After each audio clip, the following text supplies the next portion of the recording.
If you're anything like me, your days feel like a juggling act, like school drop-offs, work meetings, sport practices, or in my case, dance practices, dinner prep, maybe even caring for your own parents. And somehow in between all that, you're supposed to find time for you. It can feel impossible to do it all without having constantly feeling behind or burnt out.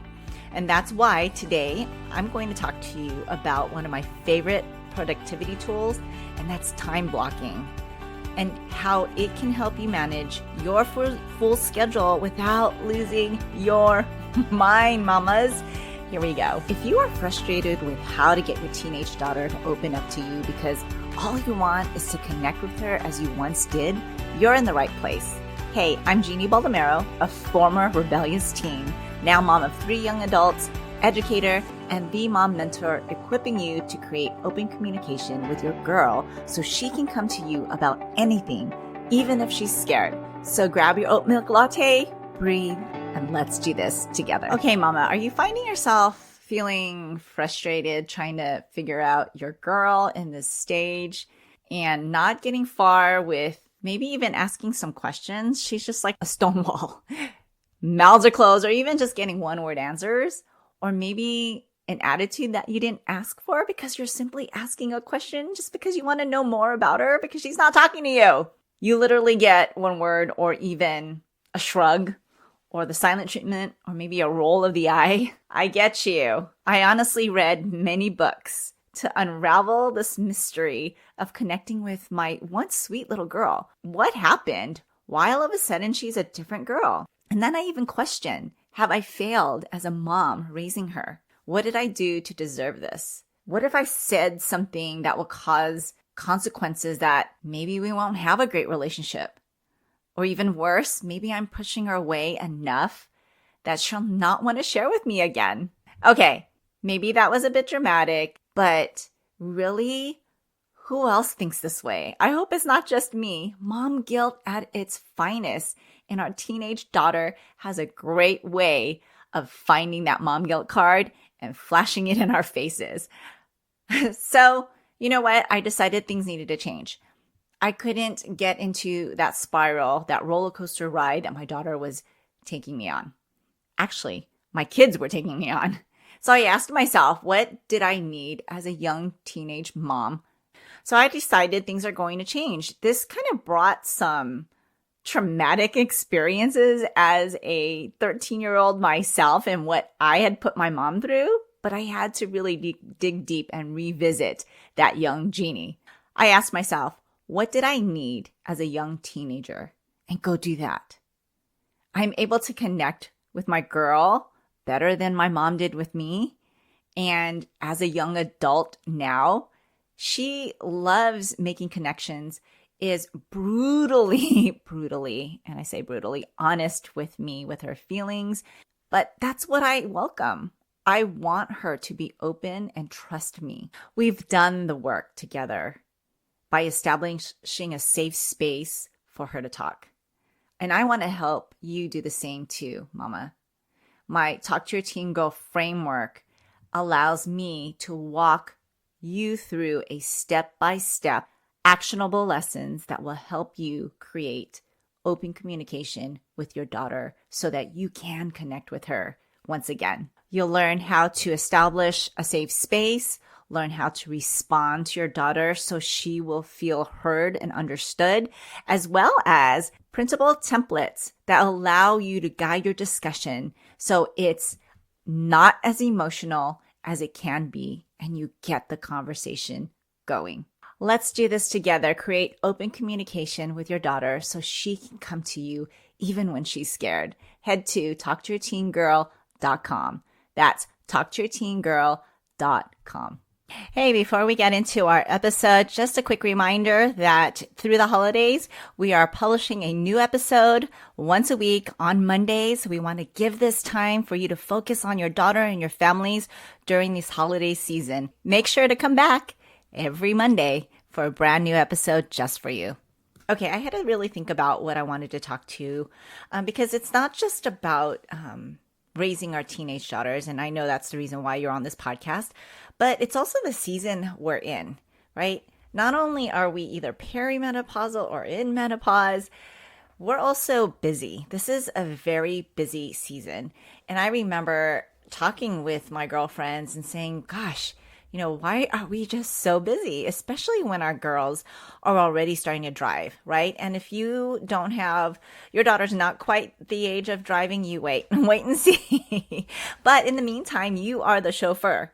So what exactly is time blocking? I wanted to talk about that because I found it to be so helpful for me to be able to block my time and feel less guilty and a bit more organized and accomplished, but also, savoring my time for what really matters. So time blocking is simply dividing your day into blocks of time. Each block is dedicated to a specific category or a type of task. So instead of reacting to whatever's next on your list, time blocking helps you take charge of your day. Now, I'm a list person too, but I've also found that time blocking helps me categorize things and I'm not overstepping, my time block into something else, right? I have my family time block, my work time block, and I'll get into it in a minute. So you decide what gets your focus and when, right? So you can show up intentionally, not frantically. In Ephesians, I always like to refer back to the Bible, anything that I do, just to confirm and affirm some of the choices that I'm making and if I'm being obedient. And in Ephesians 5:15-16, it says, "Be very careful then how you live, not as unwise, but as wise, making the most of every opportunity." Time blocking isn't about cramming more in. I'm going to tell you that, Mama, because I have that tendency to do that. It's not about cramming more in. It's about being wise with the time that, for me, God has given, right? So for moms of tween and teens, this is especially powerful because your schedule doesn't just belong to you anymore. It's shared with your family's commitments, your teens' activities, and your goals and your needs. So the first step is to really categorize what you do. Think of your week in sections. There's home, work, kids, marriage, and self. For example, home, there's chores, groceries, maybe you do the bills, maybe house cleaning, or even just if you have your kids in charge of house cleaning, really delegating that and making sure it's done. Work, if you have work, meetings, projects, emails, the kids, their school events, setting up carpools, having the emotional check-ins with them, all the things that a mama needs to do. Marriage, there's date nights, connection time, retreat planning, if you're like me and my husband, vacation time as a couple, and self, like workouts, devotional time, I call it Jesus time, rest, and self-care. I personally like to color code these in my Google Calendar. Actually, I have a paper calendar that I like using. It's by one of my friends, Polly Payne. She's part of Horatio Printing, and I use her calendar, her planner, and I absolutely loved it. I've been using it for a few years, and I'm about ready to order mine.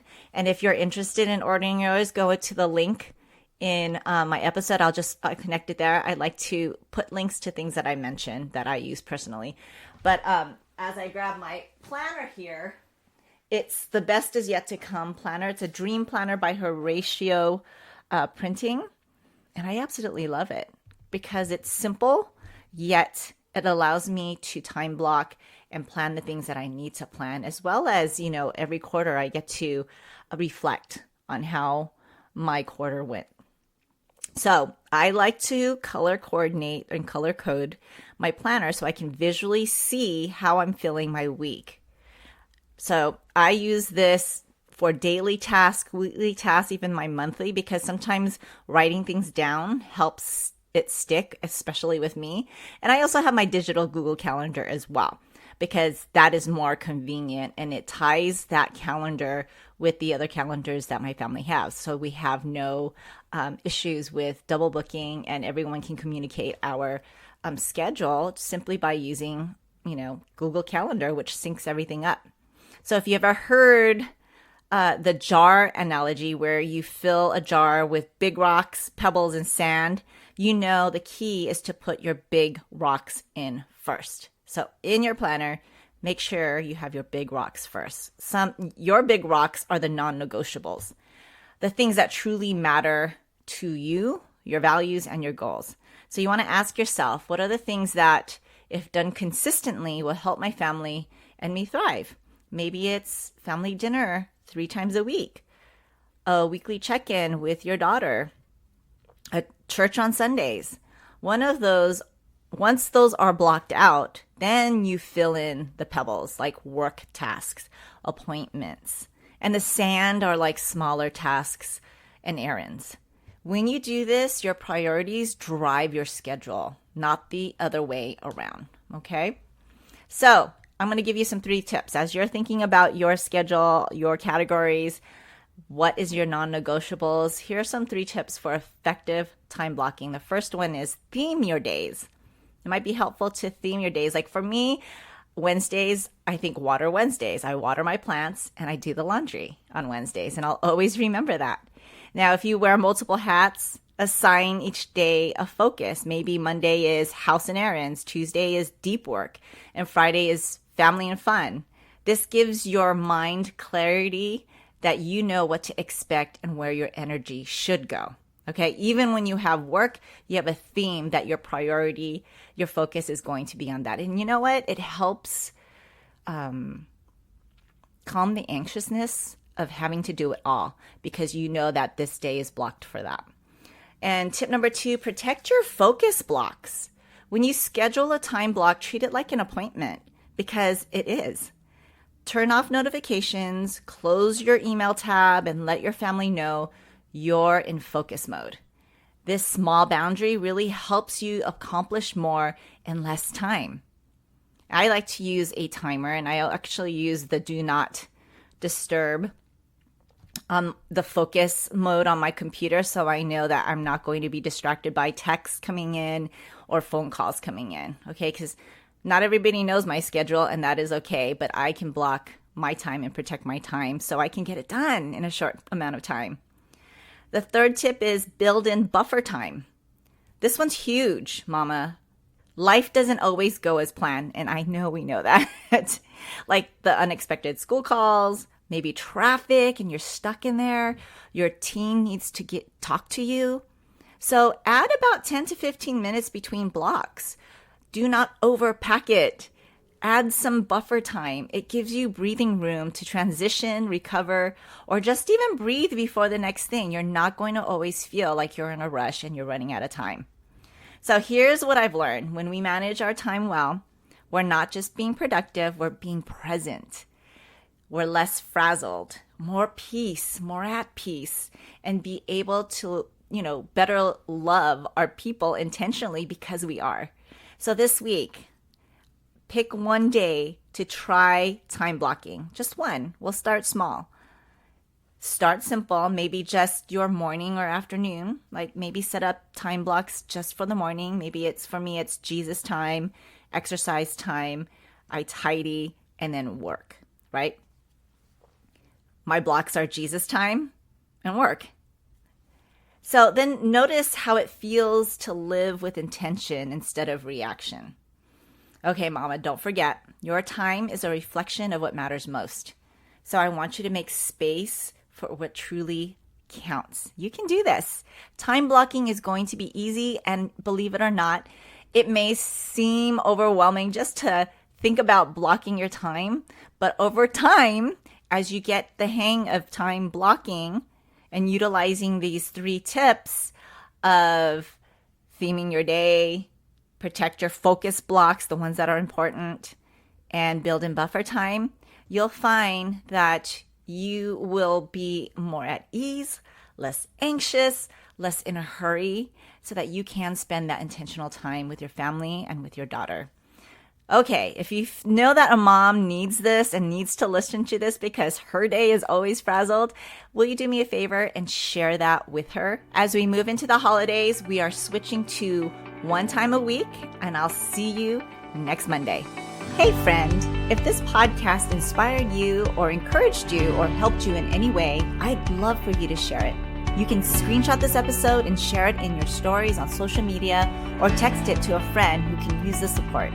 It's the best way you can thank me.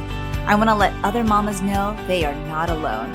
I'd love to stay connected with you. You can find me at raisingherconfidently.com. Until next time, live full of grace, Jeannie.